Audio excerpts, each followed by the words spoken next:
መራጮች ምዝገባ ስኬታማ በማድረግ ምርጫው ዲሞክራሲያዊና ፍትሃዊ እንዲሆን መስራት እንደሚገባ የሕዝብ ተወካዮች ምክር ቤት እጩና የፌዴሬሽን ምክር ቤት ዋና አፈ ጉባኤ አቶ አገኘሁ ተሻገር ገለጹ።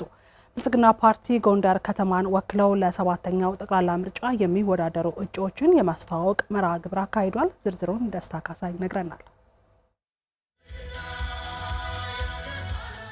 ብልጽግና ፓርቲ በ7ኛው ጠቅላላ ምርጫ ጎንደርን በህዝብ ተወካዮች ምክር ቤትና በክልል ምክር ቤት የሚወክሉ እጩዎችን አስተዋውቋል። በትውውቅ መርሃ ግብሩ ላይ በ7ኛው ጠቅላላ ምርጫ ጎንደርን በህዝብ ተወካዮች ምክር ቤት የወከሉት የፌዴሬሽን ምክር ቤት ዋና አፈ ጉባኤ አገኘሁ ተሻገር ብልጽግና ፓርቲ ለሀገር እድገት እየሰራ ይገኛል ብለዋል። አቅም በፈቀደው መጠን ጎንደር እንዲለማ እንዲለወጥ ክቡር ጠቅላይ ሚኒስትራችን ለጎንደር አብያተ መንግስት ልማት ለጎርጎራ ለመገጭና ለኮሪደር ልማት ከፍተኛ የሆነ በጀት እንዲመደብ አድርገው ነው ጎንደር ላይ ልማት እንዲረጋግጥ ያደረገው። ዜጎች በምርጫ የልማትና የፖለቲካ ጥያቄዎችን ይፈታልናል ተብሎ ለሚታሰብ አካል ድምጻቸውን በመስጠት ውክልናን ያረጋግጣሉ ያሉት የሰላም ሚኒስቴርና የህዝብ ተወካዮች ምክር ቤት እጩ መሐመድ ኢድሪስ መምረጥ ከዜጎች ይጠበቃል ነው ያሉት። የልማት ጥያቄን ይመልሳል፣ ማህበራዊ ፍላጎትን ይመልሳል፣ የፖለቲካ ጥያቄን ይመልሳል፣ ሰላምና መረጋጋት ያመጣልኛል የሚለውን አካል የፖለቲካ ስልጣን አግኝቶ መስራት እንዲችል ውክልና የሚሰጥበት አይነተኛ ምዕራፍ ነው። ምርጫ በሌለበት ሁኔታ ስራልኝ ብለህ ኃላፊነት የሚሰጠው አካልም አይኖርም።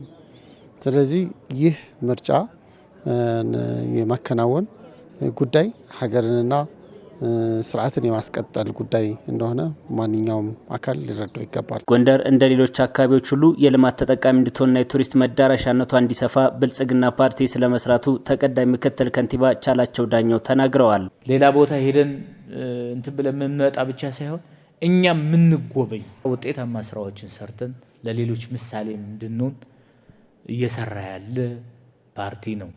ፓርቲያችን ከሌብነት የጸዳ የሀገር ሀብት በሀገር ላይ የዋለ መሆኑን ማሳያ አንዱ ፓርቲያችን በሀገር ውስጥ እየለሙ ያሉ ልማቶች ማሳያ ተደርገው ነው የሚወሰዱት። በእጩነት የቀረቡ ግለሰቦች የጎንደርን ህዝብ ፍላጎት የሚረዱ መሆናቸውን በመርሃ ግብሩ ላይ የተገኙ የከተማው ነዋሪዎች ተናግረዋል። እስከዳር ብርሃኑ እባላለሁ። ህዝብ በጣም ያምንባቸዋል፣ ህዝብ ይወዳቸዋል፣ የተማሩ ናቸው፣ ለውጥ ሊያመጡ ይችላሉ። ባለፈው በመደመር መንግስትም ቢሆን ለውጥ እንዲመጣ ያደረጉ እነዚህ ሰዎች ናቸው። የጎንደርን ማንነት ፈትሸው ያውቁታል። ችግሩንም ደስታውንም ሁሉንም ነገር ፈትሸው የሚያውቁ ስለሆነ እነዚህ በእጩነት መቅረባቸውን ደግፌያለሁ። ሞላ በሽር እባላለሁ። ተሞክሯቸውን አሁን ቀደም ስለምናውቃቸው በክልልም ሆነ እስከ ሀገር አቀፍ ያው የሚታገሉ ሰዎች ናቸው። ብልጽግና ፓርቲ እንዲመረጥ አባላት በትኩረት ሊሰሩ እንደሚገባ የተናገሩት አቶ አገኘሁ ተሻገር ፓርቲው ቢመረጥ የተሻለች ኢትዮጵያን ለመገንባት እንደሚሰራ አረጋግጠዋል። የመራጮች ምዝገባ ማሳካት፣ ሁለተኛው በድምጽ መስጫ ጊዜ መራጩ ተደራጅቶ ብልጽግና እንዲመርጥ ማድረግ። ፓርቲያችን ግለሰቦችን አለ የሚመርጠው። ብልጽግና የሰላም የልማት የዲሞክራሲ ፓርቲ ነው። ስለዚህ የጀመርነው ልማት የጀመርነው ሰላም የማጽናት የኢትዮጵያን የወደፊት ራዕይ የማሳካት ጉዞ ሊሳካ ከሆነ ብልጽግና መመረጥ አለበት። ጎንደርን የወከሉት የህዝብ ተወካዮች ምክር ቤትና የክልል ምክር ቤት እጩዎች በወከሉት የምርጫ ጣቢያ የመራጭነት ምዝገባን አከናውነዋል።